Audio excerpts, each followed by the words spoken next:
Welcome back to the Student Hub Live event, Making the Most of Your Access module. And we're here now to talk about Y032, People, Work and Society. And I'm Karen Foley, the chair of the module, and I'm joined by George and John, who are part of our module team to talk about what I think anyway is one of the most exciting, interesting and diverse access modules here. But we've heard from a range of other discipline areas and talked about the various things and skills that are in the module. But John, I wonder if you might start by giving us an indication about what is included within this module. Well, it's a great title, isn't it? People, Work and Society. And we know we've got the greatest chair in the history of the Open University. Oh, that's you, Karen. So, no, what I want to say is we've been running the Access module since 2013, and every presentation Y032 has been by far the most popular. So this is a great thing because it shows that we're really reaching out to students with something that they like the look of. And I think what the evidence we've got is the mixture of disciplines really works well. And I think it means that students can think particularly about a wide range of qualifications that they might be interested in progressing to. So I think there are real advantages in the breadth on Y032, and it just feels a really current module. And I think, as you know, Karen, and George knows as well, Y032 has probably gone through the most changes as we've been through midlife review, with its block structure and its assessment pattern and how we've introduced some of the disciplines. And that really feels, the feedback we've had, that it feels like quite a fresh module. So we're very pleased about Y032. Because there's 6 disciplines, and we've seen how many of the other access modules, of which there are 3, have these different disciplines. But here what we see is we've got things like law, business, health, social sciences, psychology and childhood studies, all of which are perhaps the most varied combination of modules. And as you say, John, it's very popular because students are interested in perhaps going to do something like criminology or social sciences or health. So we've got a very broad pot here. But I wonder if we can talk a little bit about how we've sort of integrated some of those very diverse areas and how we've picked up on some of the themes that we've chosen to try and merge some of them together. Okay. So I think one of the things that's really great about this module is the titles of the 3 blocks, because not only the blocks but also the units, they're all questions. And I think that's what in many ways brings all of these topics together, that we're trying to answer questions about the world around us, about people, about our society, about what we do to fill the days. So that's really lovely. So can people change? What do we do? Can we get along? These are fundamental questions to the way that we live our lives. And being able to look at those questions from a variety of different lenses, as we talk about in the module, really gives students the opportunity to consider how the world looks from different vantage points, using evidence to come up with arguments. And those block titles were very deliberately chosen, Karen. So we wrestled with the way of kind of bringing students in to Y032. And I think having those 3 blocks organised as questions that I think are really relevant to people in a modern society has been quite helpful. Yeah, and they're huge questions. I mean, I think it's fair to say that we can't give conclusive answers, and that's why we've had to say, let's introduce some lenses, let's introduce some great thinkers and see from some of that limited evidence how we can have a take on that particular question and say something meaningful about the world that is relevant. Well, we know that a lot of people come to Y032 with different reasons, so let's see what people said. We asked, what subject were you most interested in before studying Y032, and then what we're going to do is see what you're most interested in now. So if you haven't voted on either of those, you can click on the option that applies to you and we'll take a look at what you say. So first, let's start with before you started studying, what were you wanting to do? So psychology is clearly in the lead here with 67%. Childhood and youth, sociology, law or business. No one opting for health right now. OK, so we've spoken about how sometimes you can start studying something and then suddenly get a passion for something else. So let's see what people said they're interested in doing now. Right, so we've seen that a lot of people have changed some of their ideas about things. So we've seen some more people interested in childhood and youth, law or business, sociology and psychology. And this is very interesting, yes, changing all the time as people are filling those in. It's very interesting because so often I think we approach a specific discipline, and this has been one of the challenges of this module, is to say to students, look, you know, these are some of the ways that people do study these things. A psychologist will be very interested in different questions compared to somebody who's looking at things with a legal lens, for example, or a health lens. And it's important if you're going to go on and spend 6 or 7 years studying that you like some of the methods and the ways of looking at the world that those disciplines hold dear. Yeah, and we've wrestled with this, Karen, because in previous incarnations of the Access modules, and indeed in other parts of the higher education sector, there have been, as it were, single discipline introductory modules, and we've deliberately chosen to go very cross-disciplinary and to integrate those disciplines. And I think the proof of the pudding really is that many students at the end of their modules tell us, first of all, and I think your data shows that, well, I thought I knew what I wanted to do. I wanted to study X. Having done the Access module, I really enjoyed Y, and I hadn't even thought of that before. So I think that's a really good thing about Y032. And I think secondly is there's something about the application to people's real lives of the subjects we study. So I think many people who study Y032 certainly are working, and many of them are working in fields quite related to some of the subject matter here, and that kind of professional dimension I think is really important. Yeah. It's also an opportunity to understand what these disciplines are, what these subjects are in reality, and as well as kind of thinking about where you want to sit in terms of your future study, it's a really great opportunity to kind of look at and examine the similarities between these discourses, the differences and the links between them, and how if you look at a particular issue, say climate change, for example, from 1 or 2 or 3 different perspectives, it gives you a much richer understanding of the issue. Not to steal your thunder, but later on. Yeah. Well, let's take a quick trip to the hot desk. HJ and Anactoria. Actually been discussing our favourite parts of Y032 in the chat, and there's lots coming up. A lot of people started one thing, as we said. So Alison loved this section about social identity theory. I'm really interested in sociology now, where she was initially interested in something else. Marcella's favourite part was health. And Donna's favourite part was Block 1 so far. She's struggling with business a little bit, but that's the whole point of the Access, isn't it? We find out what we most identify with. And Deborah, I love this comment. She's studying Y032 and she did think she'd find the law part very dull, but she's really enjoyed it and found it very interesting. So that's great to hear. Yeah. Leslie's really enjoying the best bits of being able to make sense of Brexit. Also climate change. Also climate change. We should probably phone someone if someone understands it. So, I mean, there's an awful lot in the module. What were your 2 best bits? Well, I think for me, and in a sense, Georgia's already stolen my thunder, Karen. I really. She said she wouldn't. No, she said she wouldn't. I really like the way we called the blocks what we call them and the way we frame those as questions. Because I think sometimes, not necessarily with Open University modules, but sometimes in higher education, titles of like blocks of things are a bit tedious and a bit boring. I think having these big questions is a really good way of engaging people. So that's my favourite bit, really. I really like the videos at the start of each unit where we get to see you and someone else. But I think it's such a lovely way of you feeling like a real person. I mean, Student Hub Live helps with that too as well. But with the other modules as well, that the module team that put all these materials together are people with interests who are enthusiastic and really kind of want to share their excitement with students. So I think having that kind of direct line from the chair to the student is really, really important. I also really like the polls that are at various places throughout the module, because again, it's about getting an instant reaction from students about what they think about a particular issue. Yeah. What's your favourite, Karen? Well, I'll tell you what my favourite thing is. My favourite thing actually is going into these Adobe Connect sessions with the students. Okay. And I put so much work into planning them, and I often bitterly regret doing it because I think, oh, I've got so much to do.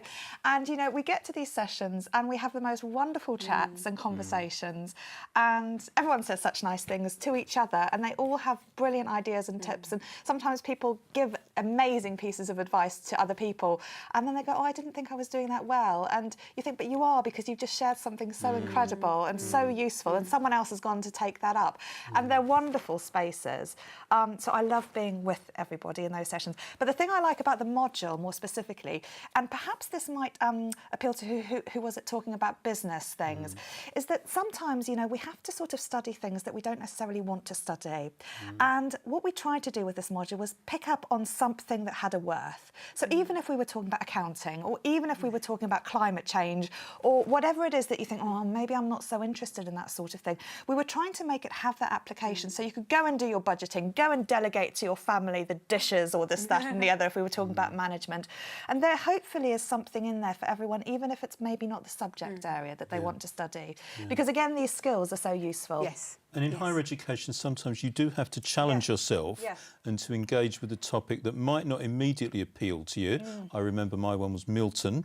Okay, that's from many years ago, and but I feel better for having done it. Yes. I might not read Milton again, but yes. And this is the resilience as well, because part of being a student with the Open University is about week in, week out, getting stuff done and putting one foot in front of the other. And it's interesting when we ask our tutors some of their top tips, actually, and often they weren't about the individual disciplines, but they were much more about some of the studentship skills. Right. So it was about the time management stuff, it was about building up your confidence, it was about don't be afraid of contacting your tutor, it was about how you construct an essay at this kind of level. So all of that sort of stuff suggests that Y032 is doing the right thing, because it's helping students to succeed, really. Yeah. Excellent.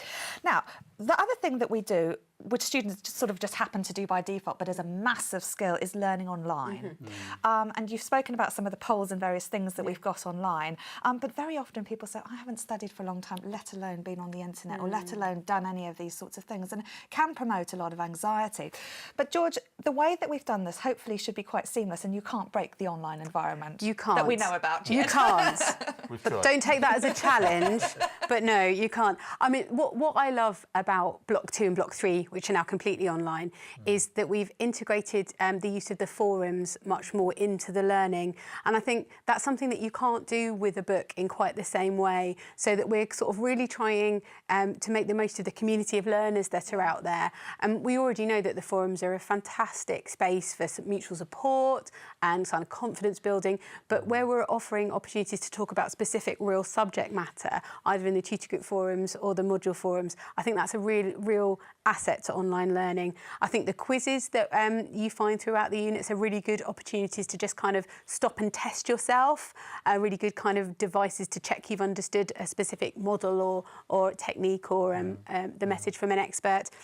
And I think the way that we've been able to put audio and video media really frequently throughout the modules is really cool. But the most important thing, I think, is the way that it gives students access to all of the knowledge that's out in the internet. We learn in different ways now. We like you said, we might listen to a TED talk and take a bit of learning, and it's about kind of knowing how to go out and get these bits of knowledge and then bring them together into a meaningful narrative to create an argument that might go into a piece of assessment. So I think giving people the tools to manage all of the information that's out there is one of the most important things that this module could do.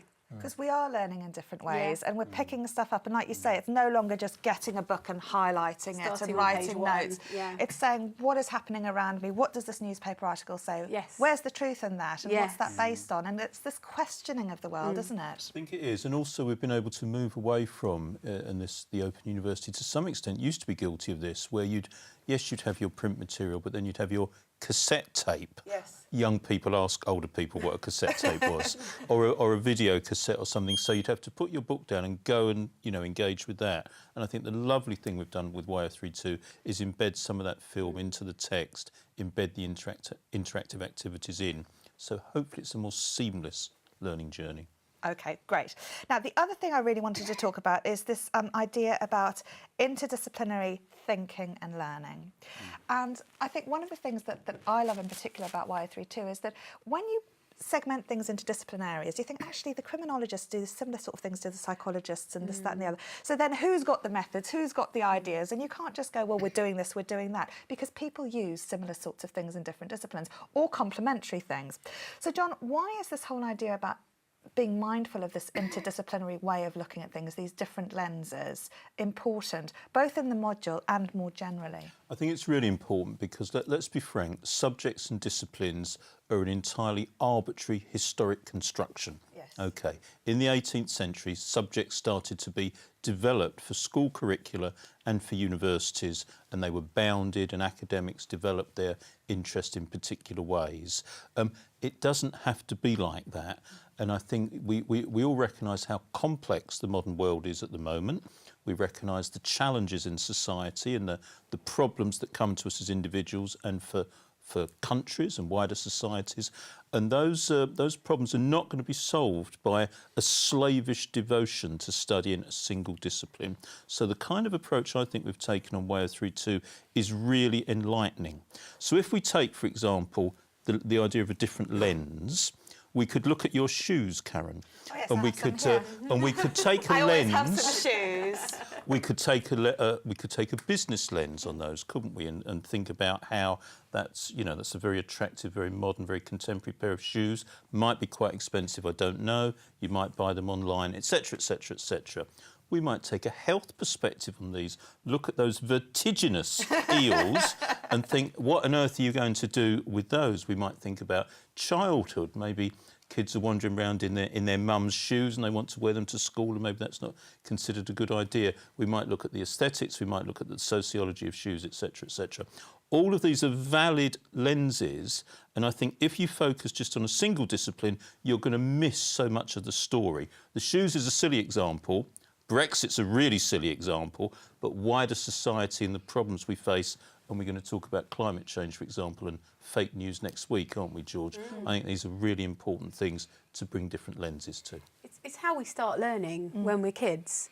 We don't know that maths and science and sociology and psychology and clinical side, they're things. We just explore the world and try and make sense of it and build connections all over the place. And we sort of lose the art of doing that as kind of years at school tell us that we learn different things in different lessons. And it's about breaking all that down and saying the world's messy. Yeah. We need all the knowledge that we can possibly muster to try and solve some of the problems that are in front of us. And I think this is one of the challenges of this particular module, because we use the shoe example when we're talking about PEE. And those students on Y032 will know that we love our paragraph structure, our point, evidence and explanation, or in the reverse order. And we use a shoe example in some of the workshops that we do to talk about the stuff that you might be able to say about shoes. But again, it's about what counts as that evidence. And I think this is one of these complex ideas here that students are sort of seeing is, we can say certain stuff about stuff, but trying to create it in an argument is really, really challenging. But that's also a really good example, isn't it, Karen? Because if you were looking at a business-related question, you could use your shoes as evidence, but you'd use them in a very particular way. Yeah. If you were looking at a legal judgment or a health issue, you could use the same pair of shoes, but again, employ that in a very different way. So there's both different sorts of evidence, but there's also the use you make of your evidence to help with the argument you're trying to make. Yeah. The most important thing is the recognition that there are different ways to look at an issue, that there isn't only one way. And you might feel more at home in one way, but that doesn't mean that other people's views are any less valid. No. So it kind of encourages debate and discussion, and the richness of that debate helps with insight, I guess. And it's one of these things, I think you're saying, we learn like children about the world like this, and then we have these constructions. And it's a similar sort of thing to our essay builder, because we think, oh yeah, I can write a paragraph, no problem at all. Yeah. But then we go, no, we want you to put it in a PEE structure. So there's this whole sort of teasing apart and pulling together stuff to make it into a more academic structured piece of writing, so that the evidence forms part of it. And I think sometimes that can be a challenge for students who might think, well, I can write perfectly well, I can write a story, I can do it like this. But if it's all full of evidence, or if it's all full of your opinion, it doesn't work in terms of that academic argument that is what the social sciences and law and business and health studies need to promote. Yeah, I think the language we use in academia is very, very important. Obviously, it's important when we're being assessed, but I think across the broad social sciences and professional studies area, which we're talking about here, I think we have to be very precise about our language. And I think the use of evidence is a really good example, and some of the structural things you do as well are really important. But I just want to make a final point, if I may, Karen, which is about the significance of not sticking to single disciplines. So many of our students on Y032 will, frankly, have been out of education for a while. OK, it's perhaps a year or a decade or more, couple maybe, since they studied at school. And it's highly likely that the titles of subjects they studied at school are not now, which is what is on university curricula. So I think that idea of an interdisciplinary and a preparatory module to get students thinking across disciplines is, again, a really good thing. Brilliant. Now, we've had lots of tips, and we don't have time for them all, but can we just have 2 tips, please, from tutors? Because we've asked our tutors for lots of advice for students. So could we have 2 to end with, I think, for me, they're both around assessment, and I think we've almost heard it already today. One is, when you've got an assessed piece of work, read the question and really make sure you've understood the wording on that question and the guidance as well. And then, this sounds a glaringly obvious one, and people have said this already today, you are not alone. So if you are troubled by a question or troubled by a piece of the material that you've been reading and you don't quite understand, please, please, please talk to your tutor. And if you've got other sorts of challenges, talk to your student support team. You are not alone. Brilliant. George and John, thank you so much. That's been a wonderful session.